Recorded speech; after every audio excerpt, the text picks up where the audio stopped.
ওকে, আজকে থেকে আমরা হুম, হুম, হুম।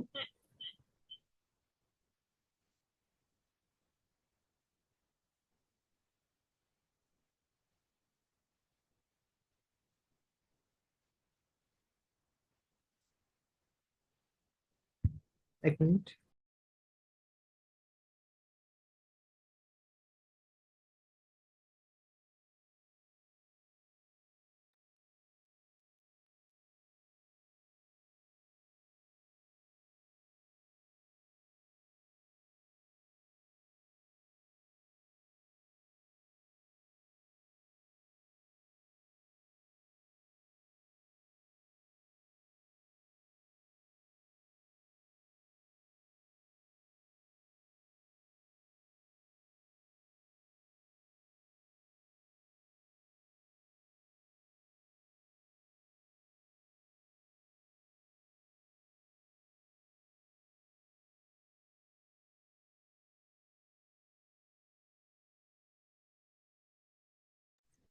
আমার স্ক্রিন কি দেখা যাচ্ছে? হ্যাঁ ভাইয়া, জি দেখা ভাইয়া, যাচ্ছে। দেখা যাচ্ছে।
এক সেকেন্ড।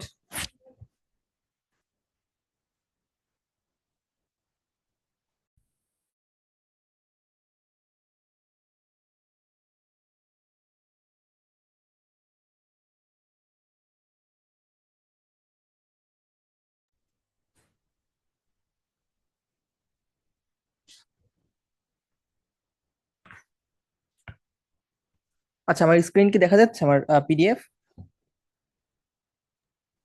জি ভাইয়া, দেখা যাচ্ছে। ওকে, আজকে থেকে আমরা শুরু করব হচ্ছে অনুযায়ী চ্যাপ্টার, এবং এটা ইম্পর্টেন্ট। ঠিক আছে, তো চলো স্টার্ট করি। দেখো, আমাদের এই বইয়ের মার্ক পিডিএফ দেওয়া হয়েছে, আশা করি সবাই মার্ক করে ফেলছো। ঠিক আছে। আচ্ছা, দেখো ভাইরাস। আমরা এই অধ্যায়ে মূলত তিনটা জিনিস নিয়ে পড়বো। প্রথমত হচ্ছে আমাদের ভাইরাস, পরে আমরা পড়বো হচ্ছে ব্যাকটেরিয়া নিয়ে,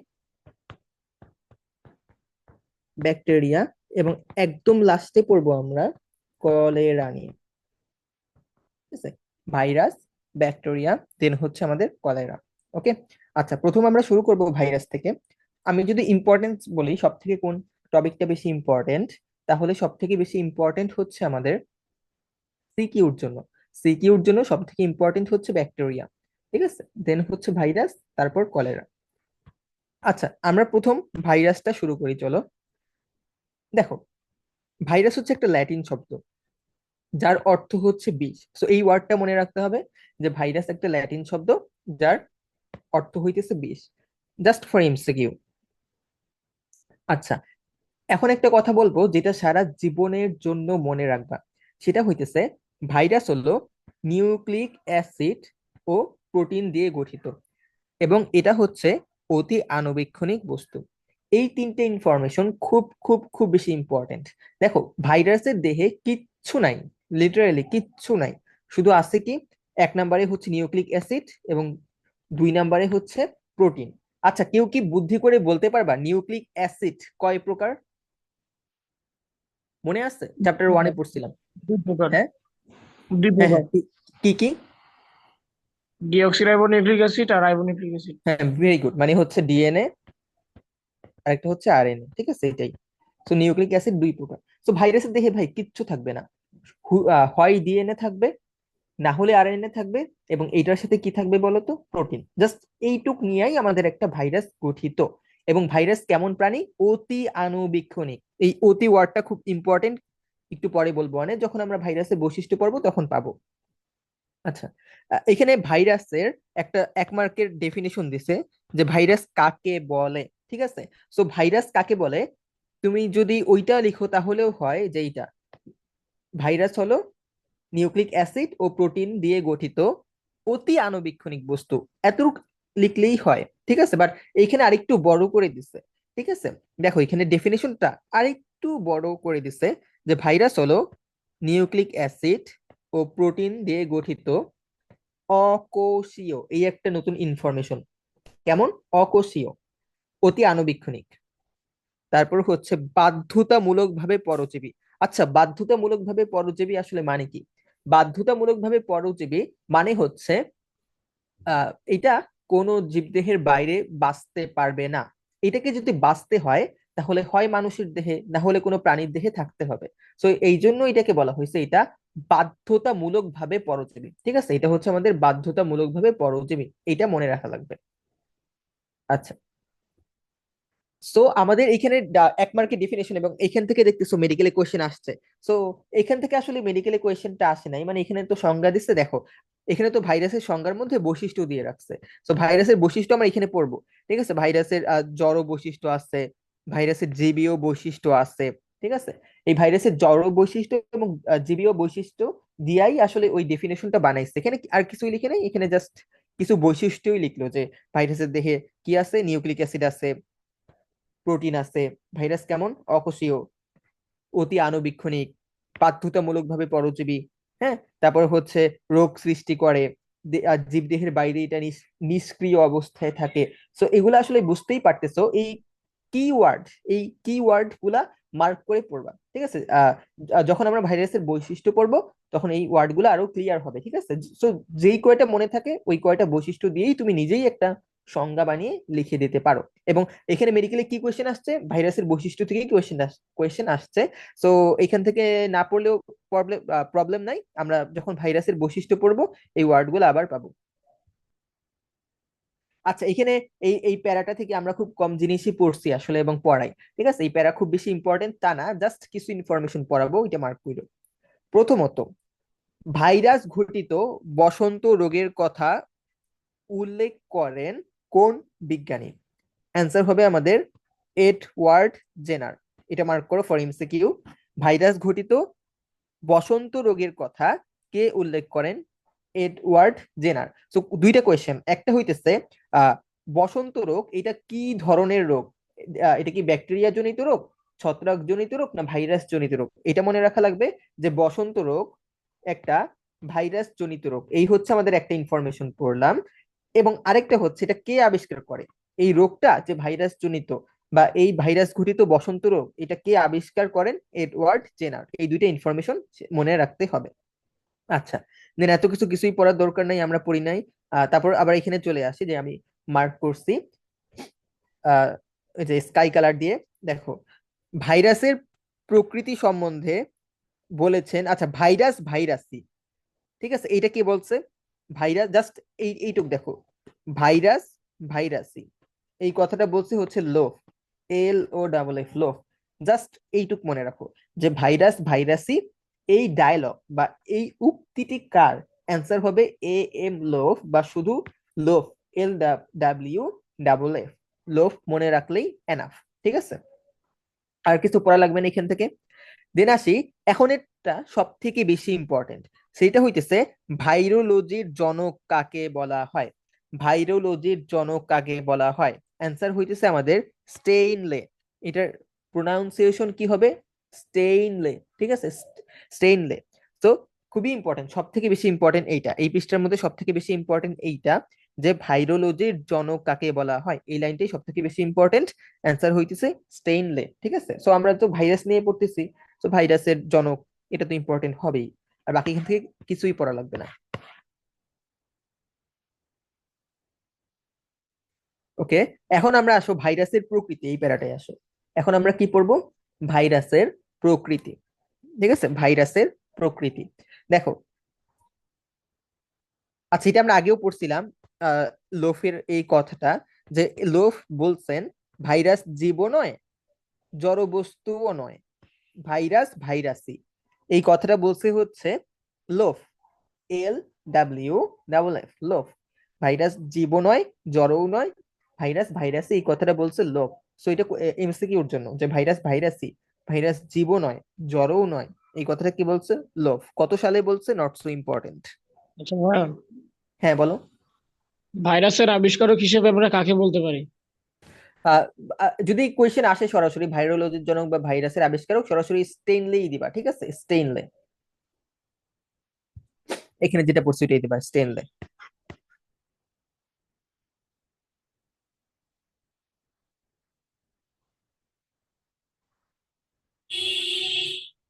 আচ্ছা, ভাইরাস, ভাইরাসকে আমরা দুই ভাগে ভাগ করতে পারি।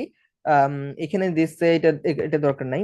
ভাইরাসকে হচ্ছে আমরা দুই ভাগে ভাগ করতে পারি। একটা হচ্ছে ভাইরাসের জড় বৈশিষ্ট্য, আর একটা হচ্ছে ভাইরাসের জীবীয় বৈশিষ্ট্য, ঠিক আছে।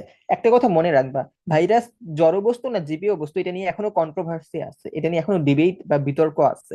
তো ভাইরাসের জড় বৈশিষ্ট্য যেরকম আছে, ভাইরাসের জীবীয় বৈশিষ্ট্যও আছে। তো দেখি ভাইরাসের জড় বৈশিষ্ট্য প্রথম আমরা দেখব, এবং এইখান থেকে কিন্তু সিকিউ আসে, দেখো বড় করে সিকিউ লিখে আছে। সো ভাইরাসের জড় বৈশিষ্ট্য, জীবীয় বৈশিষ্ট্য, এগুলো থেকে কিন্তু সিকিউ আসতে দেখা যায়। প্রথম আসি ভাইরাসের জড় বৈশিষ্ট্য। মানে কি? মানে হচ্ছে ভাইরাসকে কেন আমরা জড় পদার্থ বলবো, ঠিক আছে। আচ্ছা, এই লাইনগুলো খুবই ইম্পর্টেন্ট। ভাইরাস কেমন বলো তো? ভাইরাস হচ্ছে, এবং এখান থেকে কিন্তু মেডিকেল কোয়েশ্চেন আসছে এই বৈশিষ্ট্য থেকে। ভাইরাসের জড় বৈশিষ্ট্য, জীবীয় বৈশিষ্ট্য, এখান থেকে মেডিকেল কোয়েশ্চেন আসছে।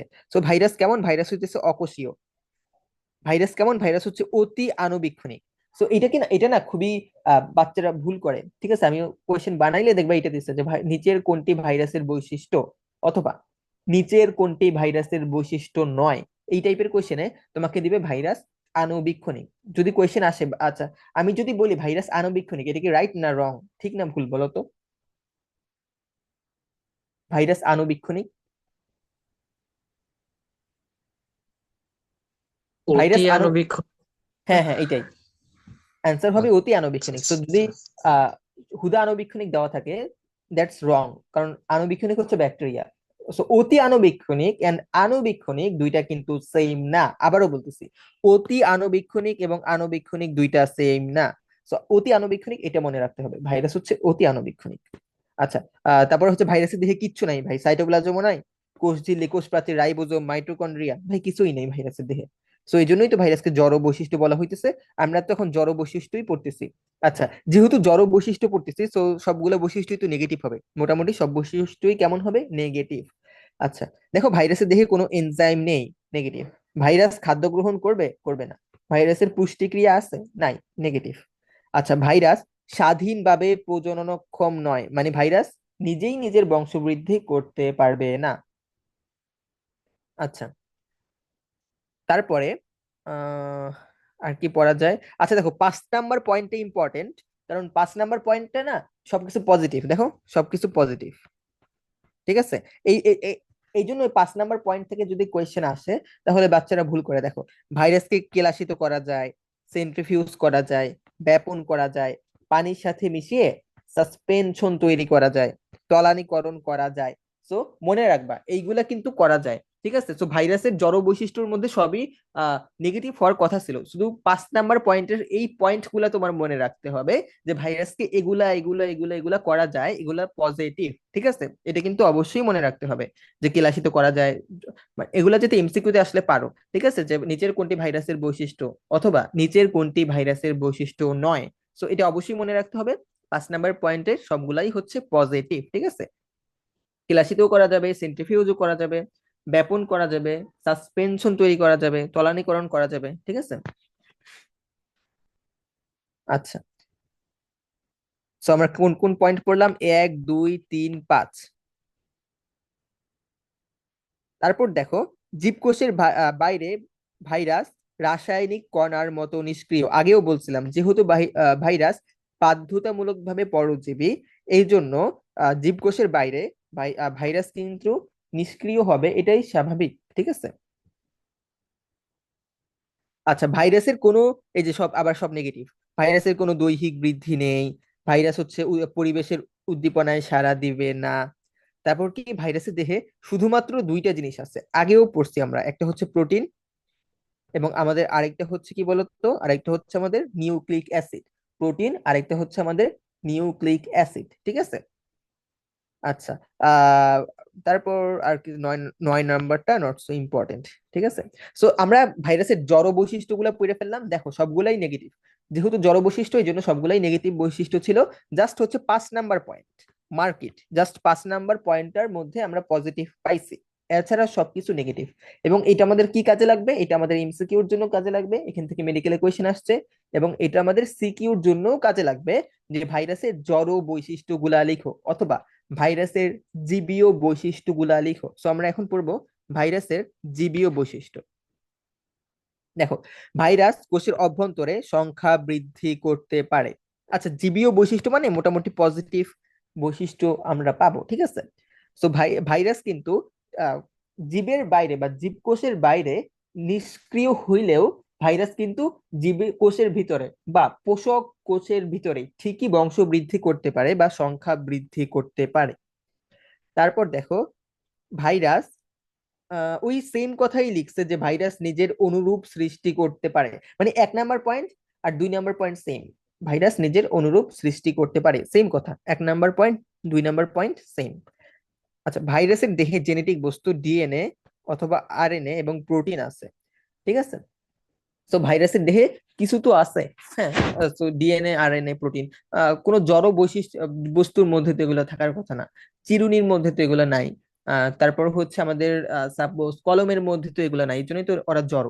তো যেহেতু এটার মধ্যে ডিএনএ, আরএনএ, প্রোটিন আছে, এটা একটা পজিটিভ বৈশিষ্ট্য, ঠিক আছে, মানে জীবীয় বৈশিষ্ট্য।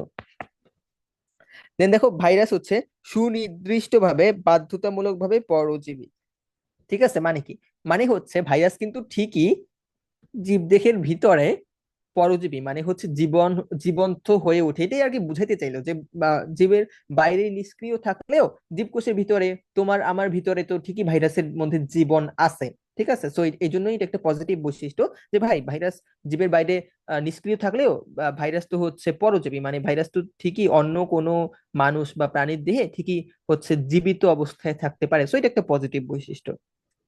আচ্ছা, এগুলো একটু মার্ক করো, জাস্ট খুব বেশি ইম্পর্টেন্ট না। ভাইরাসের পরিব্যক্তি হতে পারে, প্রকরণ হতে পারে। হ্যাঁ, পরিব্যক্তি প্রকরণ মানে হচ্ছে ওই যে কি বলে, ভ্যারাইটি, ঠিক আছে, যে হচ্ছে জিনগত চেঞ্জ ঘটে, যে এই যে এখানে লিখছে জিনগত পুনর্বিন্যাস, এই কথাগুলো মূলত একই। তারপর অভিযোজন ক্ষমতা, এই কথাগুলা মোটামুটি একই, যে পরিব্যক্তি, প্রকরণ, অভিযোজন ক্ষমতা, জিনগত পুনর্বিন্যাস। হচ্ছে বলে না যে ডিএনএ, ওই কি বলে, করোনা ভাইরাসের যে জিনগত পুনর্বিন্যাস ঘটতেছিল, ওইটার নতুন নতুন রূপ সৃষ্টি হইতেছিল। তুমি ভাইরাস, তুমি কি বলে, ভ্যাকসিন আবিষ্কার করছো করোনা ভাইরাসের, বাট নতুন ভ্যারিয়েন্ট তৈরি হয়ে গেছে। তো এগুলো সবই মূলত এগুলাই, যে ভাইরাসের পরিব্যক্তি, প্রকরণ, অভিযোজন ক্ষমতা এবং জিনগত পুনর্বিন্যাস, এই 4টা জিনিস পসিবল। সো মার্ক ইট। আচ্ছা, আমাদের তাহলে ভাইরাসের জীবীয় বৈশিষ্ট্যগুলোও পড়া শেষ। তো এখান থেকেও কোয়েশ্চেন আসতে পারে, নিচের কোনটি ভাইরাসের জীবীয় বৈশিষ্ট্য, এবং এই টাইপেরও কোয়েশ্চেন, মানে সিকিউ আসতে পারে যে ভাইরাসের জীবীয় বৈশিষ্ট্যগুলো লিখো। আচ্ছা, এই পর্যন্ত পর্যন্ত কারো কোনো কোয়েশ্চেন আসছে? না ভাই, নাই। ওকে, আমরা এখন চলে যাই ভাইরাসের গঠনের ভিতরে। সো ভাইরাসের গঠন এটা কোনো নিউ টপিক না, ভাইরাসের গঠন আমরা আগেও পড়ছি, তাই না? ভাইরাসের মধ্যে কি আছে বলতো? ভাইরাসের মধ্যে দুইটা জিনিস থাকে, একটা হচ্ছে কি বলো এটাকে, নিউক্লিক অ্যাসিড মানে ডিএনএ, আরএনএ, আর একটা হচ্ছে প্রোটিন, তাই না? সো ভাইরাসের গঠন আমরা আগেও পড়ছি, এখন ওই সেম কথাগুলাই আবার একটু ডিটেইলসে পড়বো। দেখো, প্রথমত দেখো ভাইরাসের ভৌত গঠন। ভাইরাসের ভৌত গঠনের মধ্যে আমরা দুইটা জিনিস পাবো। একটা হচ্ছে কেন্দ্রীয় বস্তু। আচ্ছা, কেন্দ্রীয় বস্তু মানে কি? কেন্দ্রীয় বস্তু মানেই হচ্ছে নিউক্লিক অ্যাসিড। হ্যাঁ, কেন্দ্রীয় বস্তু দেখে ভয় পাওয়ার কিছু নাই। কেন্দ্রীয় বস্তু মানেই হচ্ছে আমাদের নিউক্লিক অ্যাসিড। ওকে, তারপর হচ্ছে আমাদের, আচ্ছা, নিউক্লিক অ্যাসিড কয় প্রকার? একজন আনসার দিছিল, হয় ওইটা ডিএনএ, না হলে আরএনএ। তো ভাইরাসের দেখে ডিএনএ থাকবে অথবা আরএনএ থাকবে। কিন্তু একটা কথা মনে রাখতে হবে, ডিএনএ ও আরএনএ কিন্তু একসাথে অবস্থান করতে পারবে না। মানে একই ভাইরাসের দেহে ডিএনএও থাকবে, একই ভাইরাসের দেহে আরএনএও থাকবে, এইটা কখনো পসিবল না। হয় একটা ভাইরাসের দেহে ডিএনএ, না হয় আর আরএনএ থাকবে, দুইটা একসাথে একই ভাইরাসের মধ্যে থাকা পসিবল না। এটাই এখানে লিখছে আর কি, যে একসাথে অবস্থান করে না। আচ্ছা, আর কিছু পড়া লাগবে না। দেন আসি হচ্ছে ক্যাপসিড। আচ্ছা, যেমন আমরা নিউক্লিক অ্যাসিডের নাম দিছি হচ্ছে কেন্দ্রীয় বস্তু, যেরকম নিউক্লিক অ্যাসিডের নাম দিছি আমরা কেন্দ্রীয় বস্তু, ওই রকমই প্রোটিনের নাম দিছি হচ্ছে আমরা ক্যাপসিড। ক্যাপসিড দেখেও ভয় পাওয়ার কিছু নাই, প্রোটিনের নাম আমরা দিছি ক্যাপসিড। সো এটা কিন্তু আমরা আগেই জানতাম যে ভাইরাস নিউক্লিক অ্যাসিড এবং প্রোটিন দিয়ে গঠিত। সো নিউক্লিক অ্যাসিডের যেরকম আমরা একটা নাম দিছি, সেটা কি? সেটা হচ্ছে কেন্দ্রীয় বস্তু। সেরকমই আমরা প্রোটিনেরও আরেকটা নাম দিচ্ছি, সেটা হচ্ছে ক্যাপসিড। সো সিম্পল কথা, ভাইরাস কেন্দ্রীয় বস্তু থাকে, কেন্দ্রীয় বস্তু মানে নিউক্লিক অ্যাসিড, নিউক্লিক অ্যাসিড মানে ডিএনএ আরএনএ, এবং ক্যাপসিড, ভাইরাসের ক্যাপসিড থাকে, ক্যাপসিড মানেই হচ্ছে প্রোটিন। ঠিক আছে, দেখো, কেন্দ্রীয় বস্তুকে ঘিরে ক্যাপসিড তথা প্রোটিন থাকে, মানে হচ্ছে ডিএনএ আরএনএ কে এর চারপাশে আবরণ, একটা প্রোটিনের আবরণ থাকে। ঠিক আছে, এই জন্য নিউক্লিক অ্যাসিডকে বলা হইতেছে কেন্দ্রীয় বস্তু, কারণ কারণ ওইটা কেন্দ্রে থাকে এবং তার চারপাশে একটা প্রোটিনের আবরণ থাকে, যেটাকে আমরা বলতেছি ক্যাপসিড। ঠিক আছে, এবং এটি একটু মার্ক করো যে ক্যাপসিডের সাব ইউনিটকে বলা হয় ক্যাপসোমিয়ার। ঠিক আছে, ক্যাপসিডের সাব ইউনিট, ক্যাপসিডের সাব ইউনিটকে বলা হয় ক্যাপসোমিয়ার। ঠিক আছে, মানে হচ্ছে এই ধর একটা ক্যাপসিড, হ্যাঁ, এটা সাব ইউনিট, মানে এটা খন্ড খন্ড যদি করি, মানে অনেকগুলা ক্যাপসোমিয়ার মিলে একটা ক্যাপসিড গঠিত হয়, আর কিছুই না। ক্যাপসোমিয়ার কি? ক্যাপসোমিয়ার হচ্ছে ক্যাপসিডের শর্ট ফর্ম। হ্যাঁ, মানে হচ্ছে ছোট ছোট ফর্ম, অনেকগুলা ক্যাপসোমিয়ার মিলে মনে করো একটা ক্যাপসিড তৈরি হয়। ঠিক আছে, এই যে এখানে লিখছে দেখো, ক্যাপসিড কতগুলো সাব ইউনিট নিয়ে গঠিত, সেই সাব ইউনিট গুলোকে বলা হইতেছে ক্যাপসোমিয়ার। ওকে, ক্যাপসোমিয়ার কিছুই না, ক্যাপসোমিয়ার হচ্ছে আহ ওই যে ক্যাপসিডেরই ছোট ইউনিট বা ছোট একক। আচ্ছা, দেন আরেকটা নতুন জিনিস আসছে, দেখো, এনভেলপ। এনভেলপ কিন্তু আমরা আগে পড়ি নাই। আমরা তো জানি ভাইরাসের দেহে দুইটা জিনিস থাকে, কেন্দ্রীয় বস্তু আর ক্যাপসিড, বাট এনভেলপ আবার কই থেকে আসতেছে বলো তো? আচ্ছা, এনভেলপের জিনিসটা কি? এনভেলপ প্রত্যেকটা ভাইরাসে থাকবে না। ঠিক আছে, সব ভাইরাসে এনভেলপ থাকে না। আচ্ছা, দেখো লিখছে কোন কোন ভাইরাস, কি লিখছে দেখো তো, কোন কোন ভাইরাসের ক্যাপসিডের বাইরে, ক্যাপসিডকে ঘিরে আবার একটা আবরণ থাকে, যাকে বলা হয় এনভেলপ। সো এনভেলপ ভাইরাসের জাতীয় গঠনের মধ্যে পড়ে না, এটা এক্সেপশন। এক্সেপশন তো বুঝো, ব্যতিক্রম। সো সবগুলা ভাইরাসের দেহে এনভেলপ থাকবে না, মানে সবগুলা ভাইরাসের দেহে কেন্দ্রীয় বস্তু আর ক্যাপসিড থাকবে ঠিকই, কিন্তু সবগুলা ভাইরাসের দেহে এনভেলপ থাকবে না। ঠিক আছে, কোন কোন ভাইরাস, কিছু কিছু ভাইরাসের দেহে ক্যাপসিডের বাইরে, মানে প্রোটিনের বাইরেও আবার একটা আবরণ থাকে। কোন কোন ভাইরাসে প্রোটিনের, ক্যাপসিড মানেই তো প্রোটিন, প্রোটিনের বাইরেও আবার আরো একটা আবরণ থাকে, ওইটাকে বলা হইতেছে এনভেলপ। সো এটা একটু মনে রাখতে হবে। আচ্ছা, আবার সেম কাহিনী করছে, আবার হচ্ছে ওইগুলো নিউক্লিক অ্যাসিড সম্পর্কে লিখলো, তারপর এখান থেকে কিছু পড়া লাগবে না। আবার ক্যাপসিড ওই সেম কথাবার্তা এখানে লিখছে, এখান থেকে তোমাদের কিছু পড়া লাগবে না। ঠিক আছে, পড়া লাগবে না। এই যে এনভেলপের কথা বলছিলাম না, এই বহিস্থ আবরণই হচ্ছে এনভেলপ। দেখো 3 নম্বরে, 3 নম্বরের বহিস্থ আবরণ মানেই হচ্ছে এনভেলপ। ঠিক আছে, আচ্ছা, এগুলো আমরা কেন পড়ি নাই? কারণ ওই সেম কথাবার্তা গুলাই লিখছে। তো এখান থেকে এক্সট্রা ভাবে তোমার কিছু পড়ার দরকার নাই। আবার সেম কথাবার্তা, ওই নিউক্লিক অ্যাসিড, ক্যাপসিড, সেম কথাবার্তা গুলা লিখছে। এখন আসো, ও হ্যাঁ, এইটা একটু ইম্পর্টেন্ট, দেখো। আচ্ছা, উম না, এটা লাগবে না, থাক। আমরা পড়বো এখন বহিস্থ আবরণ। বহিস্থ আবরণ মানে কি বলতো? বহিস্থ আবরণ মানে হচ্ছে আমাদের কি বলে বহিস্থ আবরণ মানে হচ্ছে কিন্তু ওই যে কি এনভেলপ, ঠিক আছে? সবগুলা ভাইরাসের তো এনভেলপ থাকে না, কোন কোন ভাইরাসের থাকে এটা মুখস্থ করতে হবে, ঠিক আছে? দেখো, কোন কোন ভাইরাস, এই যে influenza virus, herpes virus, HIV, corona virus, এই চারটা ভাইরাসের আমাদের এনভেলপ বা বহিস্থ আবরণ থাকে। তো আমি বলছিলাম না সবগুলা ভাইরাসে থাকে না, কিছু এক্সেপশন বা ব্যতিক্রম ভাইরাস যাদের দেখে এনভেলপটা আছে। তো কোশ্চেন আসতেই পারে, নিচের কোন ভাইরাসে এনভেলপ আছে? ইনফ্লুয়েঞ্জা, হার্পিস ভাইরাস, তারপর হচ্ছে এইচআইভি ভাইরাস আর করোনা ভাইরাস, এই চারটা ভাইরাসের নাম মনে রাখতে হবে।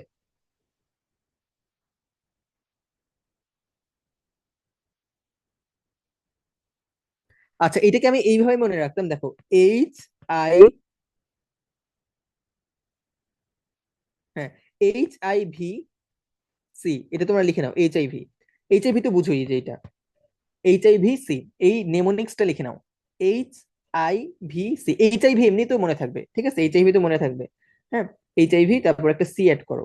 সো HIV C দ্বারা কেমনে মনে রাখবা, দেখো, এইচ দ্বারা মনে রাখবা, এইচ দ্বারা মনে রাখবা হচ্ছে হার্পিস ভাইরাস।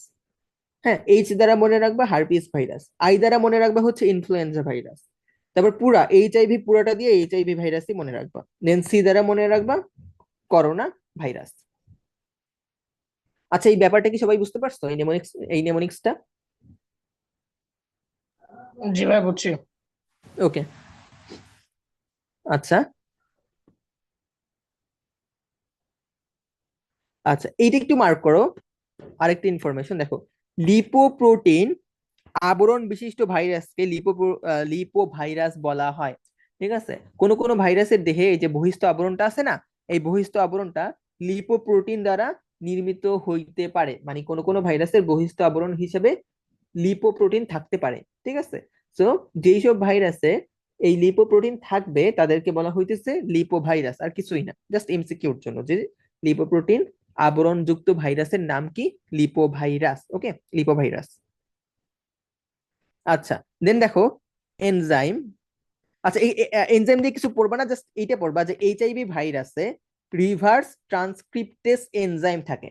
এখন রিভার্স ট্রান্সক্রিপ্টেস এনজাইম তোমরা ফার্স্ট চ্যাপ্টারে একটু পড়ে আসছো, আমি তাও একটু পরে ব্যাখ্যা করবো না, বাট এখন জাস্ট এটা মুখস্থ করো যে HIV ভাইরাস যদি কোয়েশ্চেন আসে, রিভার্স ট্রান্সক্রিপ্টেস এনজাইম কোন ভাইরাসে থাকে, সেটা অ্যান্সার হবে HIV ভাইরাস, ঠিক আছে? ওকে, এখন আমি মিটিংটা এন্ড করে আবার নতুন করে লিংক দিচ্ছি, তোমরা একটু কষ্ট করে আবার জয়েন করো, ঠিক আছে? মিটিংটা এন্ড করে আমরা নতুন করে লিংক দিচ্ছি, তাড়াতাড়ি জয়েন করো। হুম,